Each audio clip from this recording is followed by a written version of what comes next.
এবার যদি আলেমরা এক হয়ে যায়, হতে পারে কোরআন এবারই সংসদ ভবনে যাবে। আলেমরা এক হলে জালেমরা পালাবে ইনশাআল্লাহ। আর আপনি কোন দলে যাবেন আপনি সিদ্ধান্ত নেন, মুনাফিক হবেন না মুমিন হবেন। আরে ভাই, আমরা তো বলিনি যে ক্ষমতা আমাকে দিতে হবে, ক্ষমতা অমুক দলকে দাও, আমি তো বলি না। আমি দলের ওয়াজ করি না, আমি তো কোরআনের ওয়াজ করি।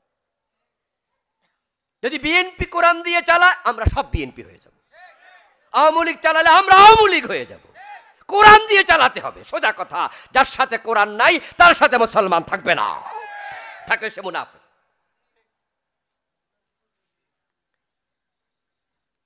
কোরআনটাকে ধাক্কায় সংসদে নিয়ে যান, মসজিদ থেকে বের করে কোরআন সংসদে নিয়ে যান।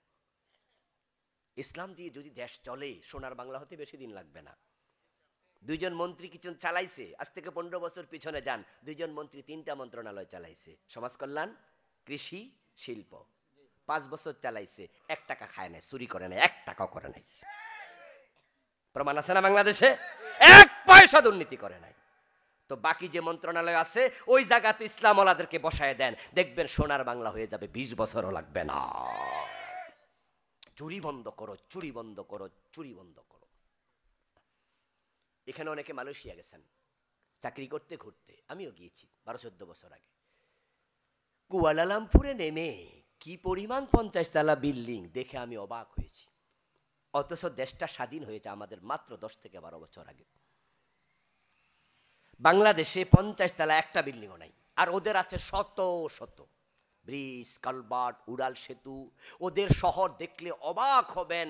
কুয়ালালামপুরে টুইন টাওয়ারের পাশে দাঁড়িয়ে টুপি মাথা থেকে হাতে নিয়ে তারপরে ছাদ দেখেছি, আকাশ, ওদের এটার বিল্ডিং এর ছাদ দেখেছি এত উঁচু।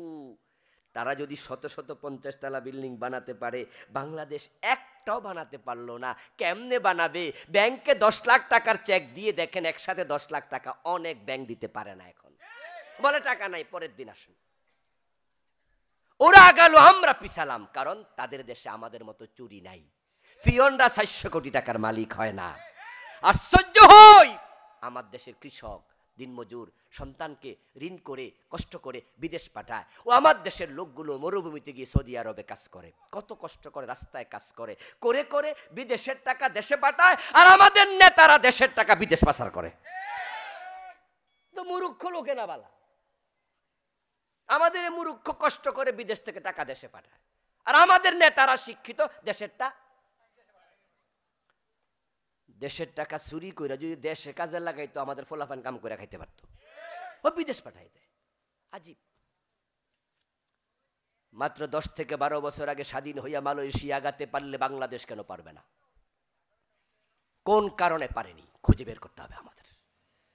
মালয়েশিয়ার আবহাওয়া বাংলাদেশের মতো, ও দেশে খনিজ সম্পদ আমাদের মতো, ওদেরও খনিজ সম্পদ নাই, অল্প অল্প, আমাদেরও সামান্য সামান্য। তারা দেশের টাকা দিয়ে এত আগালো, আমরা আগাইতে পারিনি, কারণ তারা মাহাতির মোহাম্মদের মতো একজন সৎ নেতা পেয়েছে, আর আমরা পেয়েছি বাটপাড়া সিটার। অধিকাংশ। এখন কি করতে হবে? কেমনে থামাবেন? থামানোর শুধু একটাই মাত্র ঔষধ আছে, সেটা হচ্ছে কোরআনের আইন।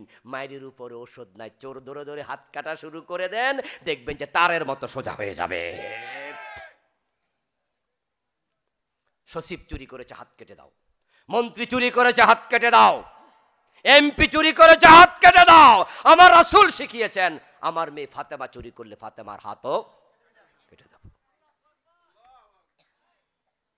হাত কাটা শুরু করে দাও, আইন চালু হোক। সংসদে কোরআন পাঠান। এবার আপনার পেটে লাথি দিয়ে আপনার টাকা বিদেশ কেন পাঠাবে তারা? ওদেরকে থামাতে হবে। অভাবে চুরি করলে আমরা বলতাম যে হারে খাইতে পায় না, চুরি করছে। ওরা কি অভাবে করে না স্বভাবে? মানুষকে যখন ধরে ধরে জেলে দেয়া হয়, চোর ধরে জেলে দেয়, এই আইন দেখলে আমার চরম বিরক্ত লাগে যে কি বাজে আইন বানাইলো। এটা কি একটা আইন হলো? চোর ধরে জেলে দেবেন? এত পচা আইন মানুষ বানায় কেমনে? আচ্ছা আপনারা বলুন তো, চোর কি ভালো মানুষ না খারাপ মানুষ? খারাপ তো। আচ্ছা তারা আপনি 6 মাস জেলে দিলেন, জেলখানা গিয়ে বেটা ভাত খায় নাই, টাকা দিছে? জেলখানায় গেলে কি টাকা দিয়ে ভাত খায়? আচ্ছা মাগনা খাইলো, ওখানে বিদ্যুৎ ইউজ করে নাই, ঘরে ছিল না, ঘর ভাড়া দিছে, বিদ্যুতের বিল দিছে। তো বেড়া চোর, বেড়ার 6 মাসে যে আপনি খাওয়াইলেন, টাকা দিল কেডা? আচ্ছা, টাকাটা কে দিছে? সরকার। সরকার কোথায় পাইলো? আমাদের, নাকি? তো আমরা যে এত কষ্ট কইরা কামাই, সরকারকে ট্যাক্স দে, চোরেরা খাওয়াইতো? এটা কি একটা আইন হলো? এরপরে রেজাল্ট কি হয়? চোর যখন 6 মাস জেলখানা থাকে, বেড়া যখন বাইর হয়, তখন আল্লাহর ওলি হয়ে বাইর না, ডাকাতি হয়ে বাইর হয়। তোর একটা লাভ হলো কি? আরো তো খারাপ হইল। ইসলাম কত সুন্দর! কবি নজরুল বলেছেন, ইসলাম সে তো পরশ মানিক, তারেকে পেয়েছে খুঁজি, পরশে তাহার সোনা হলো যারা, তাদেরই মোরা বুঝি। ইসলামের সৌন্দর্য কত! ইসলাম বলে না না, চুরি করেছে প্রমাণিত হয়েছে, হাত কেটে দাও। তার পিছনে 1 টাকাও খরচ করা দরকার নাই, বরং যদি হাতটা কেটে দাও, সে সোজা হয়ে যাবে, আর চুরি করবে না ভয়ে।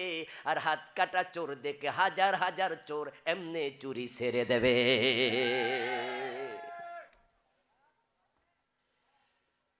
যে এমপি চুরি কইরা ধরা খাইয়া হাত কাটা পড়ছে, এই এমপি পরের নির্বাচনে আর দাঁড়াইব নি?